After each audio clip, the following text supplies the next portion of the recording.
Could someone list your house for sale even if you're not really selling your home? Well, that's what happened to a Dearborn Heights homeowner. He'd never met the realtor. He'd never heard of the church ministry that was now claiming to hold a deed to his house. Rob Wolchek says this is more than just a mix-up. He joins us with a problem solver investigation. Yola Monica, the house was sold in something called a portfolio. Some say these bulk sales are destroying neighborhoods because it kind of takes the people out of the equation. In this case, the bulk sellers traded the house back and forth, even though it was apparently owned by the family living in it since 2011. Block after block of rundown houses. How did I end up here in Detroit with a feeling of doom that these neighborhoods will never come back? This was supposed to be a story about a guy and some people he thought were shaking him down. But I may have stumbled upon a bigger problem, something called bulk portfolio real estate, and it's got everything to do with riches and ruin. This is Kevin. This is Kevin's house. This is Kevin's house for sale. The problem is, Kevin's not selling his house. It didn't make sense. Kevin's got a warranty deed to the house. That means he owns it free and clear, right?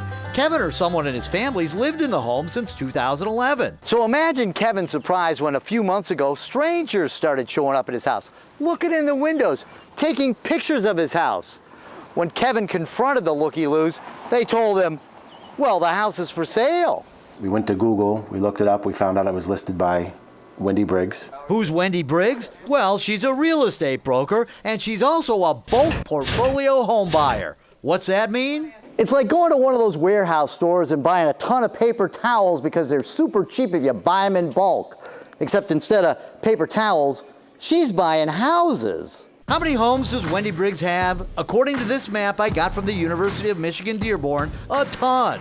Each one of these dots represents a house. So how'd Kevin's Dearborn Heights house end up in Wendy Briggs' Detroit portfolio? He's never even heard of her.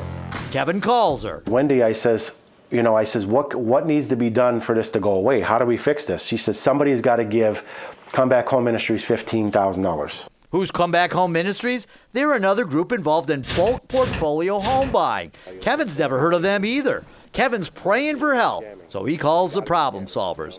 We do some digging and discover, yes indeed, Kevin has a warranty deed to his house, but there are other deeds to the house floating around out there.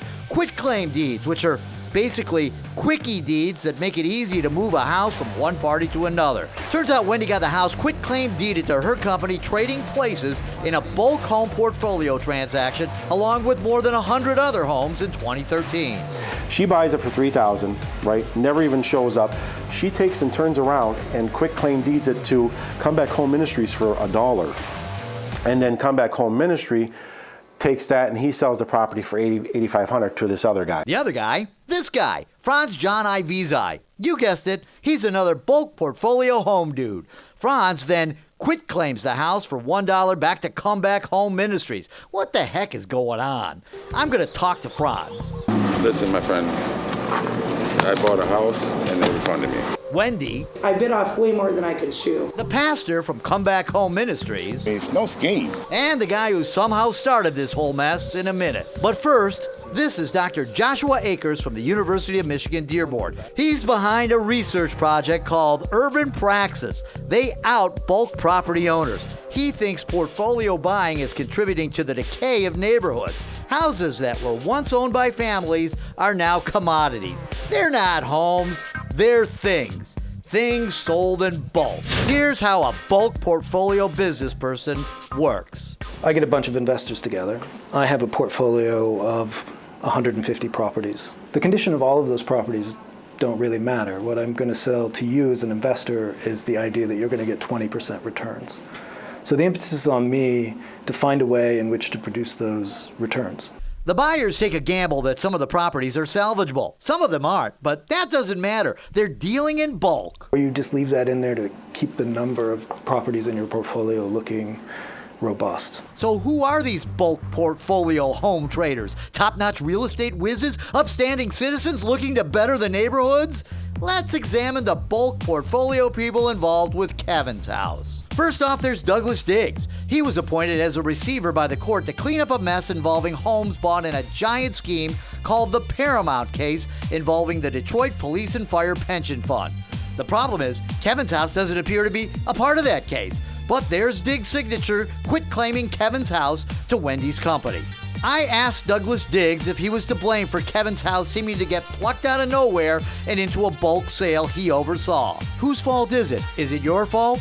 He replied, "Yeah, I'm sorry. I don't take responsibility for it. It was part of a portfolio." A portfolio, a whole bunch of houses. Here's what the spokesperson for the pension fund has to say about that. Whether this was an error or willful misconduct to convey a title one did not own is something that the authorities may wish to review. Diggs told me he'd have his attorney call. We didn't get the call, and unfortunately, Mr. Diggs died shortly after we interviewed him. Next on the mysterious quitclaim chain, Wendy Briggs. I bought many homes from the Third Circuit Court appointed Douglas Diggs. Right. I sold several of those homes to Come Back Home Ministries, a church. Wendy admits she'd never been to this church, but she quitclaimed the house to the church. Its reverend is a convicted felon named Sylvester Seal Murray. So why do you give it to Sylvester Murray and Come Back Home Ministries for $1? He wanted 32 of the home. No, he paid me So how much did he buy it for? $6,000. Let's see what the reverend has to say. Tell me about the ministry. Is this a ministry or is this just a money-making scheme? What is it? Don't talk about that scheme. This is for real. Yeah, it's real shady. Murray the minister has a past that's sinister. He was a big shot in a heroin ring called Young Boys Inc. If anyone's soul needs saving, it's Sylvester Murray's. And if anyone needs some non-taxable money, it's Sylvester Murray. According to his 2011 bankruptcy, he owes the IRS $14 million. I'm spending, but I'm not making any money. Because you filed for bankruptcy, you got $14 million in... That's a person with me. They got nothing to do with Come Back Home Ministry.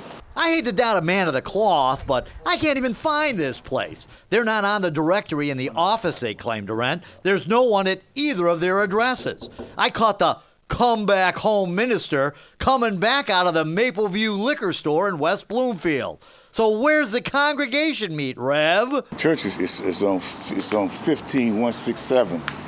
Okay, James Cousin. That's where the church is at, off Puritan.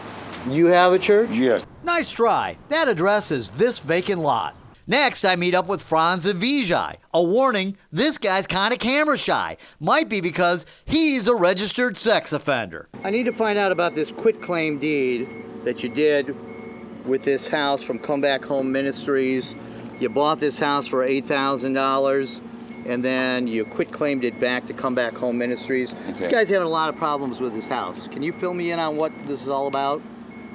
I bought a house and it was not good. I didn't want the deal. It was messed up title and that was it. So this guy at least checked the title on the house and realized it belonged to Kevin years ago. So why is Wendy Briggs listing Kevin's house now? She blames it on Sylvester Murray and Come Back Home Ministries. So did Murray contact you earlier this year and say, hey, sell this house on Monroe? Yes, he did. But he acts like this is news to him. So now she put the house up for sale. This Briggs did. When was this? Like this year. Okay. For Wendy Briggs and Sylvester Murray, Kevin's house wasn't his home. It was just another thing, a thing to be traded. Wendy's now taken the house off her website. Nobody's contacted Kevin in months. Maybe they realized this thing wasn't going to make them money. Which leads us back to Professor Akers and why he thinks bulk portfolio sales are so destructive. Remember, many of the houses in Detroit were purchased in bulk. And he says when the buyers can't make money off them, they bail. When you can't convince someone to take the home anymore, what do? They walk away. It goes to tax foreclosure auction. It goes all the way through. It goes to the land bank, and the public's on the hook for paying the bill. And ultimately, it destroys the city and the neighborhoods. Yeah, piece by piece. Now, Kevin says he's spoken to investigators from the Wayne County Deed Fraud Task Force. He also says he's reported Wendy Briggs to the State Board of Realtors. Wendy told me over the phone, quote, "This has been a complete nightmare." She says she's done nothing wrong and everything legally. Wendy says she's cooperating with investigators. She no longer has a relationship with Come Back Home Ministries or Sylvester Murray. Murray never returned my calls.